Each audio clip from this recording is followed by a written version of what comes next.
Good afternoon to all of you. So आज हम पढ़ने वाले हैं चैप्टर फर्स्ट 8th क्लास का क्रॉप प्रोडक्शन एंड मैनेजमेंट। इसका मतलब क्या है? क्रॉप प्रोडक्शन एंड मैनेजमेंट का मतलब क्या होता है? इसका मतलब है कि हम अपनी जो फसल है वो कैसे उगाते हैं और उसको कैसे मैनेज करते हैं। ठीक है, सो चलिए नीचे पढ़ते हैं। Pahili and Buju went to their uncle house during the summer vacations. जो पहेली एंड बुजू है वो अपने अंकल के घर पर गए समर वैकेशंस में। Their uncle is a farmer, जो उनके अंकल है एक फार्मर है। One day they saw some tools like खुरपी, sickles, all plough etcetera in the field. उन्होंने कुछ जो औजार होते हैं, एक दिन उन्होंने कुछ औजार देखे जो खेतों के औजार होते हैं, जैसे खुरपी, सिकल एंड ये सब। ठीक है, so you have learned that all living organisms required food. Plants can make their food themselves. आप लोगों को पता है कि हर एक प्लांट को खाने की ज़रूरत होती है और जो प्लांट्स होते हैं वो अपना खाना खुद बनाते हैं। Can you recall how green plants synthesise their food own food? जो आप लोग कह सकते हो कि जो हमारे प्लांट्स हैं वो अपना फूड सिंथेसाइज करते हैं। Animals, including humans, not make their own food, so where do animals get their food from? जो एनिमल्स हैं वो अपना खाना खुद नहीं बनाते हैं, तो हमें ये क्वेश्चन दिया गया है कि फिर वो अपना खाना कैसे खाते हैं। सो इस क्वेश्चन का आंसर नीचे नहीं दिया गया है। सो इस क्वेश्चन का आंसर है कि वो अपना खुद खाना नहीं बनाते हैं, बल्कि वो जो है प्लांट्स को खाकर, मतलब प्लांट्स के जो पत्ते वगैरह खाकर चलाते हैं अपना जीवन। जैसे कि जो है जो ह्यूमंस होते हैं वो भी एनिमल्स की कैटेगरीज में ही आते हैं। ठीक है, but first of all why do we have to eat food? सबसे पहले हमारे दिमाग में क्वेश्चन आता है कि हम खाना खाते ही क्यों हैं। सो आप लोगों को पता है कि हम खाना इसलिए खाते हैं कि ताकि हमें एनर्जी मिले। और जो एनर्जी है, अब हमें क्वेश्चन दिया गया है कि उस एनर्जी का हम क्या करेंगे। जो एनर्जी का है, हमारी बॉडी में बहुत सारे फंक्शन होते हैं, तो हम उन्हें चलाएंगे, जैसे डाइजेशन करेंगे, रेस्पिरेशन करेंगे एंड एक्सक्रीशन करेंगे। ठीक है, अब हम कह सकते हैं कि जो प्लांट्स और एनिमल्स है वो दोनों ही खाना बनाते हैं। ठीक है, एंड अब यहाँ पे आ जाते हैं।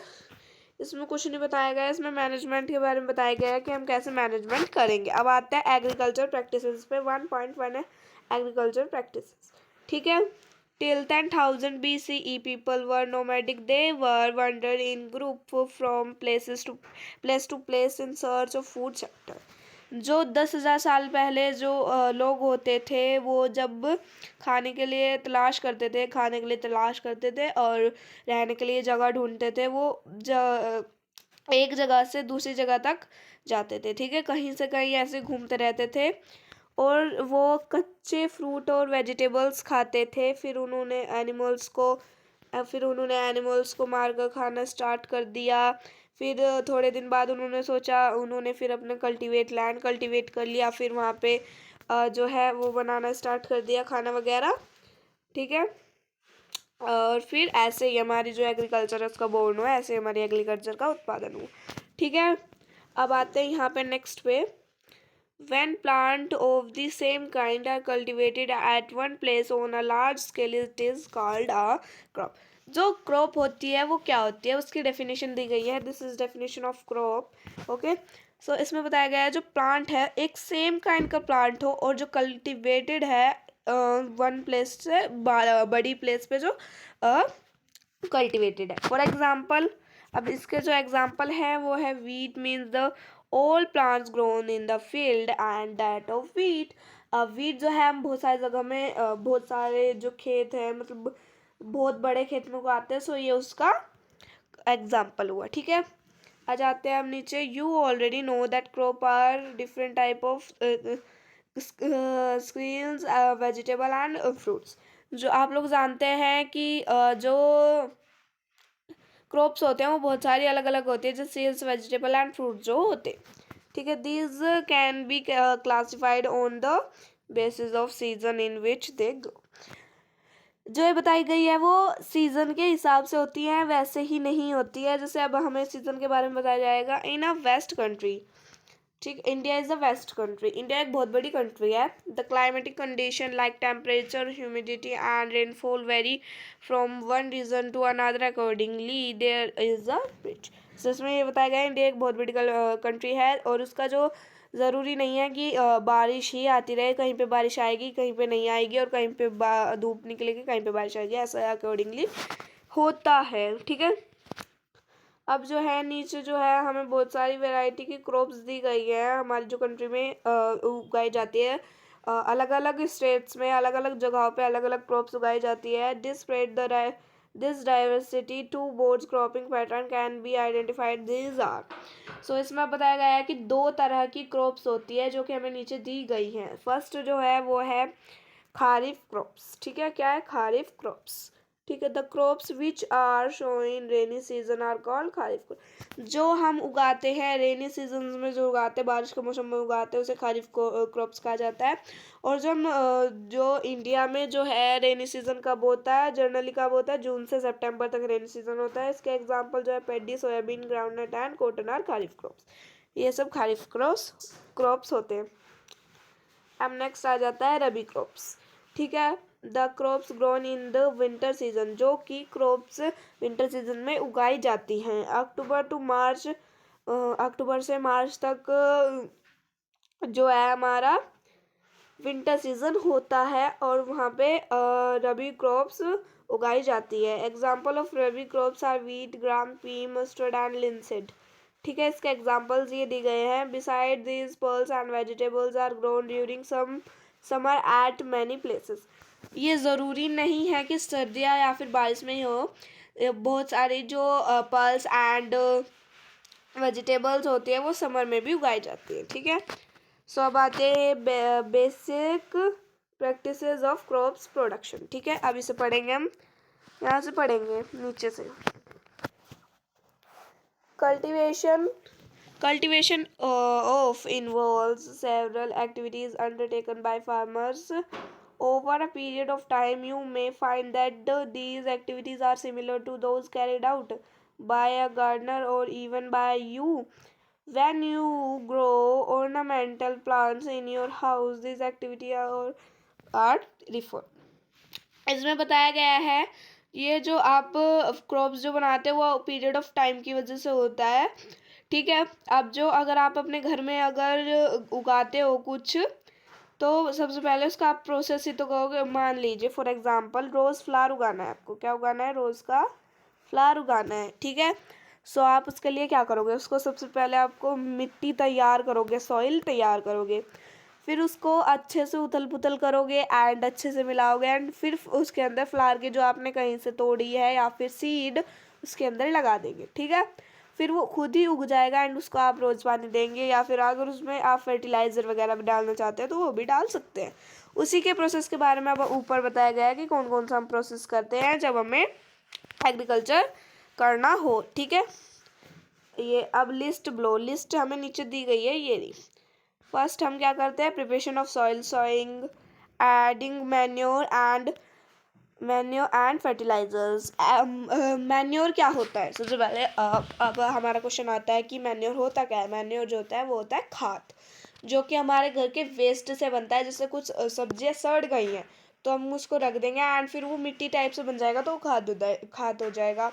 और जो हमारा गाय का गोबर जो होता है वो भी एक खाद ही है, उसको बनाएंगे, उसका प्रोसेस भी अलग होता है, मतलब मैन्योर खाद को कहते हैं। ठीक है, irrigation, protecting from weeds, harvesting and storage. ठीक है, तो चलिए फर्स्ट आता है प्रिपरेशन ऑफ सॉइल। चलिए पढ़ते हैं।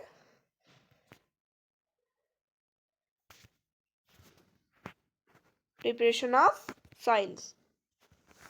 The preparation of soil is the first step before growing a crop. One of the most important tasks in agriculture is to turn the soil and loosen it. This allows the roots to penetrate deep into the soil. The loose soil allows roots to breathe easily even when they go deep into the soil.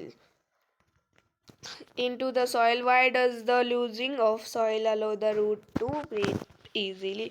इसमें बताया गया है जब आप preparation of soil करोगे वो आपका first step होगा क्रॉप उगाने का। ठीक है। और उसके बाद जो है सबसे आपका बड़ा टास्क होगा कि जो आपकी मिट्टी है आपको उसे खोद कर उल्टा करना है, मतलब उसको टर्न कर देना है। ठीक है, जैसे खेतों में टीलर वगैरह होते हैं, सो जो चलते हैं तो जो मिट्टी होती है वो उल्टी हो जाती है। ठीक है।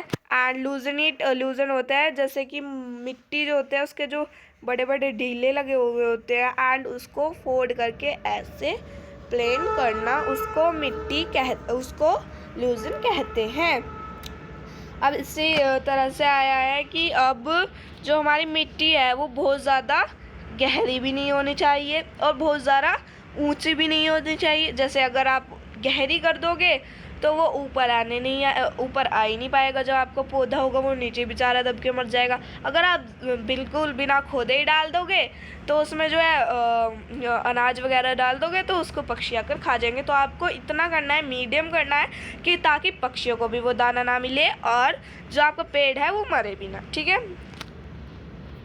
इस प्रकार से इसमें बताया गया है। अब आते हैं हमारा next para. The loosened soil helps in the growth of earthworm and microbes present in the soil.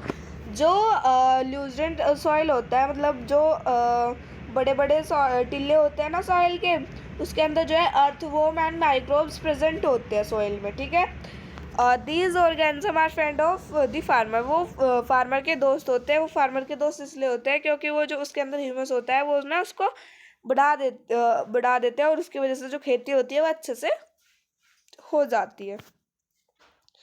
ठीक है, अब आते हैं next para. You have learned in the previous classes. आप लोगों ने पहली क्लास में पढ़ा होगा soil contain minerals, water and air. Soil जो है वो कंटेन करता है mineral, water and air and some living organism. In addition dead plants and animals are get decomposed by soil organism in they where various nutrition in the dead organism are released back into the soil. This nutrition are again absorbed by plant. इसमें बताया गया है जैसे कुछ जो आप लोगों ने पहली क्लास में पढ़ा है, कुछ जो प्लांट्स सॉइल होता है वो mineral, water and air contain करके रखता है एंड जो कुछ प्लांट्स होते हैं वो मर जाते हैं और जो एनिमल्स होते हैं वो जैसे कुछ पेड़ वगैरह है या फिर इंसान वगैरह है तो वो मर जाएगा। तो जो हमारे ह्यूमस जो होते हैं ना, छोटे छोटे ऑर्गेनिज्म वगैरह, तो ये ना उसको डिकम्पोज कर देते हैं एंड उसको मिट्टी के अंदर मिला देते हैं, उसको खाद बना देते हैं। ठीक है, अब आते हैं हम यहाँ पे seen only a few centimetres of the top layer of soil support plant growth, turning and loosening of soil bring the nutrient rich soil to the top so that plant can use this nutrition thus. इसमें ये बताया गया जो मैं आपको लोगों को बता चुकी हूँ। हमारे जो है हम ज़्यादा नीचे भी नहीं गाड़ सकते, जो हमारा बीज है उसको हम ज़्यादा नीचे भी नहीं गाड़ सकते क्योंकि वो नीचे बेचारा दब के मर जाएगा, उसको ऊपर आने की जगह नहीं मिलेगी एंड जो हम उसको बिना खोदे डालेंगे तो ऊपर से पक्षी खा जाएंगे। तो इसी के बारे में इसमें बताया गया। ठीक है, अब आ जाते हैं इधर। Turning and loosening of soil is very important of cultivation of crops. Turning और लूजनिंग जो है मैंने आपको बताया, पलटना और जो उसके टिल्ले होते हैं उनको फोड़ना बहुत ज़्यादा ज़रूरी है उगाने के लिए क्रॉप्स। आ जाते हैं हम नीचे। The process of loosening and turning of soil is called tilling और प्लाइंग। जो पलटने और उनको फोड़ने का, जो टिल्लों को फोड़ने का प्रोसेस होता है उस प्रोसेस को हम बोलते हैं टीलिंग और प्लाइंग। ठीक है, this is done by using a plug. Plugs are made of wood or iron. If the soil is very dry it may need watering before ploughing. अब इसमें बताया गया है जो प्लग होता है उसको कहते हैं कुल्हाड़ी। जो कुल्हाड़ी होती है, हाँ शायद से वो कुल्हाड़ी होती है, हल नहीं, कुल्हाड़ी नहीं, हल होता है वो। ठीक है, वो आयरन और वुड से बना होता है। जो उसका आगे का जो होता है खोदने का वो आयरन से बना होता है एंड जो पकड़ने का होता है आदमी उसे पकड़ के खोदेगा उसको वो वुड से बना हुआ होता है। और वो जो अगर कुछ हमारा जो मिट्टी है वो सूखी हुई है तो हम उसमें पहले पानी डालेंगे हम उसे टिल्लों को फोड़ने से या फिर उसको टिलिंग करने से पहले। ठीक है, द प्लायर फील्ड में have be clumps of soil called crumbs. अब इसमें ये बताएगा जो वो टिल्ले होते हैं, बिग बड़े बड़े टिल्ले जो होते हैं उन्हें क्रम्स कहा जाता है। It is necessary to break these crumbs, leaving the field is beneficial for sowing as well as for irrigation. Leveling of soil is done with the help of a leveler. ठीक है, जैसे अब मैं आप लोगों को बता चुकी हूँ कि हमें उनको फोड़ना बहुत ज़रूरी होता है। अगर हम उनको नहीं फोड़ेंगे तो वो जो है टिल्ले बन जाएंगे और वहाँ पे कुछ उग नहीं पाएगा। तो हमें उसको जो हमारी ज़मीन है उसके अकॉर्डिंग करना पड़ता है पहले। एंड अकॉर्डिंग करने के भी बहुत सारी चीज़ें होती हैं, जैसे कि आप लोगों ने रूट ट्री सुना होगा। वो रूट ट्री जो इसको बिल्कुल प्लान कर देती है एंड फिर उसके अंदर उगा सकते हैं हम जो उगाना है। ठीक है, अब आ जाते हैं sometimes manure. Sometime manure is adding to the soil before tilling. This helps in proper mixing of manure with soil. Soil is moisturized before sowing. ठीक है, कई बार आप लोगों ने देखा होगा जो खाद होता है हम पहले ही एडिंग कर देते हैं बिफोर टिलिंग से पहले ही, पलटने से पहले ही जैसे मिट्टी को हम ऐड कर देते हैं। वो उसको हेल्प करता है मिक्सिंग सॉइल। जो मैन्योर होता है वो सॉइल के साथ मिक्स हो जाता है और उसकी हेल्प करता है, प्रॉपर हेल्प करता है। और जो सॉइल होता है वो अच्छे से मॉइस्चराइज कर देता है। ठीक है, अब आ जाते हैं एग्रीकल्चर इम्प्लीमेंट्स। ठीक है, before sowing the seed it is necessary to break soil crumbs to get before yield better yield. This is done with the help of various tools. The main tools used for the purpose and the plug, hoe and cultivator. So इसमें यही बताया गया है जो crumbs होते हैं उनको फोड़ने का, जो दो इसमें वो बताए गए हैं टूल, जैसे प्लग एंड टोए है। ठीक है, अब आ जाते हैं हम इधर ऊपर प्लग। अब इसके बारे में बताया गया प्लग होता क्या है। ठीक है, this is being used in ancient time of tilling the soil, adding fertilizer to the crop, removing the weeds and turning the soil. This is made of wood and is drawn by a pair of bulls or other animal sources and camel. It is contain a strong triangular iron spit called plug shear. The main part of the plug is long log of wood which is called plug shaft. ठीक है, अब इसमें यही बताया गया है जो अब हमारा होता है फर्टिलाइज़र, उसे क्या कहते हैं। फर्टिलाइज़र आप लोगों ने सुना होगा, जो यूरिया होता है हम उसे फर्टिलाइज कहते हैं। उसको डालना बहुत ज़रूरी होता है। पहले हम ऐसे ही कर देते थे तो उसमें ना बहुत ज़्यादा कम हमारी जो क्रॉप आती थी बहुत ज़्यादा कम आती थी। ठीक है, इसमें पूरे में यही बताया गया है। एंड अब आ जाते हैं यहाँ पे the ingredients. Wooding plug is increasingly being replaced by iron plug nowadays. Hoe. It is a simple tool which is used for removing weeds and for losing the soil. It has a long rod of wood or iron, a strong broad and bent plate of iron fixed to one. इसमें कुछ नहीं बताया गया है, होए के बारे में बताया गया। This is not very important. ठीक है, अब आ जाते हैं कल्टीवेटर। ये देखिए जो आपको यहाँ पे दिया गया है ना, ये पिक्चर जो दी गई है इसको आप लोगों को बहुत ध्यान से देखना है। ये हमारा ट्रैक्टर है एंड दिस इज टीलर। ठीक है, और ये जो है ये उसको इस टाइप से कर देगा, मतलब जैसे वो है तो उसको इस टाइप से कर देगा। और जो बीच में जो है यहाँ पे सीड वगैरह गिरेंगे, ये जो बीच में दिए गए हैं ये जो एरिया है यहाँ पे सीड डलेंगे। ओके, अब आ जाते हैं कल्टीवेटर पे ही। Nowadays ploughing is done by tractor driving cultivator. The using of cultivator saves labor and time. जो कल्टीवेटर है, अब आज के दिनों में जो ट्रैक्टर होते हैं, अब जो ट्रैक्टर होते हैं उसके लिए प्लाइंग के लिए पहले ज़माने में ट्रैक्टर वगैरह नहीं होते थे। और जो ट्रैक्टर वगैरह होते हैं ये ना बहुत ज़्यादा हमारा टाइम भी बचाते हैं, लेबर और टाइम दोनों बचाते हैं। ठीक है, आ जाते हैं अब शोइंग पे। शोइंग 1.4 पे शोइंग।